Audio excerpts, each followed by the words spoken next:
taşını arlatma böyle. Gel de Ankara'ya kar yağdıralım. Gel de Ankara'ya kar yağdıralım.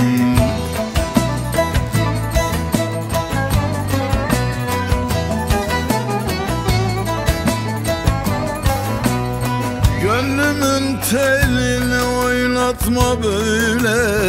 Gel de Ankara'ya kar yağdıralım. Gel de Ankara'ya kar yağdıralım. Eğmeli de kara gözlüm eğmeli.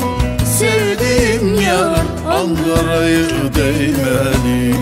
Eğmeli de kara gözlüm eğmeli. Sevdiğim yar Ankara'yı değmeli.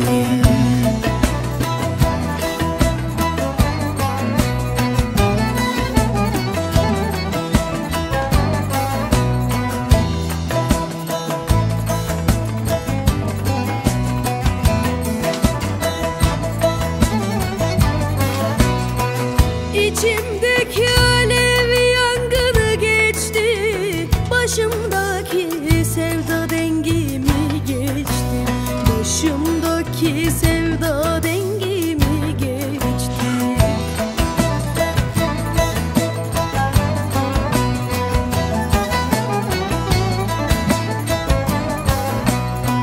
Geleceğim dedin 10 günü geçti.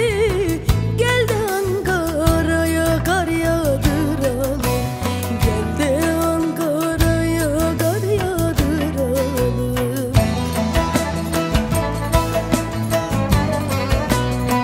Eğmeli de kara gözlüm eğmeli. Sevdiğim yar Ankara'yı değmeli.